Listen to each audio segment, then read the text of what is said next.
দেখিবলৈ পালোঁ যে আমাৰ গোৱালপাৰা বৰ্ডাৰ DSP অভিলাষ বৰুৱা ডাঙৰীয়া আৰু আমাৰ ইনচাৰ্জ OC ভগৱানৰ বিঘ্নজিৎ দাস ডাঙৰীয়া তেখেতলোকে ইয়াত মানে এটা বাকচ পাইছে হিৰইনৰ মানে নলংগা মাজেৰপাৰা বুলি কয়। ল'ৰাটোৰ নাম ৰুহুল আমিন। তো যি হওক পাব্লিকৰ এইটো মানে ইয়াত বহুত পাব্লিকো আছিলে, পাব্লিকৰ সহযোগত আৰু আমাৰ OC ভগৱান তেখেত যিমানখিনি কাম কৰি আহিছে আজিলৈকে বহুত ভাল কাম কৰিছে আৰু ধন্যবাদ জনাম আমি আমাৰ বৰ্ডাৰ DSP মহোদয়ক। তেখেত ইমান ডাঙৰ এটা পদক্ষেপ লৈ মানে বস্তুবিলাক এনেকৈ হেৰি কৰি আছে। তেওঁলোককো আমাৰ ফালৰ পৰা ৰাইজৰ ফালৰ পৰা সকলোকে মানে তেওঁলোকক মানে ধন্যবাদ জনাইছোঁ। তো আমাৰ OC যিজন আছে আজি বহুত দিনৰ পৰাই মানে ড্ৰাগছৰ এগনিষ্টত মানে হেৰি কৰি আছে। ড্ৰাগছ মুক্ত ইয়াৰ আগতে বহুত কেইটা ধৰিছে। তো ড্ৰাগছ মুক্ত এলেকা এখন বনাব লাগে বুলি তেওঁ প্ৰতিশ্ৰুতি দিছে। তেনেকৈ আৰু কামবিলাক আগুৱাই গৈ আছে। তো ল'ৰাটো আমাৰ হেৰি এই কি বুলি কয় নলংগা মাজেৰপাৰা।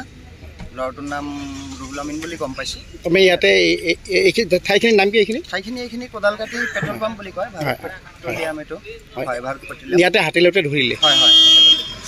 ইয়াত দেখিবলৈ পালোঁ যে আমাৰ গোৱালপাৰা বৰ্ডাৰ DSP অভিলাষ বৰুৱা ডাঙৰীয়া আৰু আমাৰ ইনচাৰ্জ OC ভগৱানৰ বিঘ্নজিৎ দাস ডাঙৰীয়া তেখেতলোকে ইয়াত মানে এটা বাকচ পাইছে হিৰইনৰ মানে নলংগা মাজেৰপাৰা বুলি কয়। ল'ৰাটোৰ নাম ৰুহুল আমিন। তো যি হওক পাব্লিকৰ এইটো মানে ইয়াত বহুত পাব্লিকো আছিলে, পাব্লিকৰ সহযোগত আৰু আমাৰ OC ভগৱান তেখেত যিমানখিনি কাম কৰি আহিছে আজিলৈকে বহুত ভাল কাম কৰিছে আৰু ধন্যবাদ জনাম আমি আমাৰ বৰ্ডাৰ DSP মহোদয়ক। তেখেত ইমান ডাঙৰ এটা পদক্ষেপ লৈ মানে বস্তুবিলাক এনেকৈ হেৰি কৰি আছে। তেওঁলোককো আমাৰ ফালৰ পৰা ৰাইজৰ ফালৰ পৰা সকলোকে মানে তেওঁলোকক মানে ধন্যবাদ জনাইছোঁ। তো আমাৰ OC যিজন আছে আজি বহুত দিনৰ পৰাই মানে ড্ৰাগছৰ এগনিষ্টত মানে হেৰি কৰি আছে।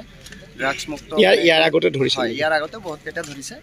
তো ড্ৰাগছ মুক্ত এলেকা এখন বনাব লাগে বুলি তেওঁ প্ৰতিশ্ৰুতি দিছে। তেনেকৈ আৰু কামবিলাক আগুৱাই গৈ আছে। তো ল'ৰাটো আমাৰ হেৰি এই কি বুলি কয় নলংগা মাজেৰপাৰা। ল'ৰাটোৰ নাম ৰুহুল আমিন বুলি গম পাইছোঁ। তুমি ইয়াতে ঠাইখিনিৰ নাম কি? এইখিনি কোদালকাটি। যিকোনো খবৰৰ বাবে যোগাযোগ কৰক 7099017330 লগতে 7099017110 নম্বৰত।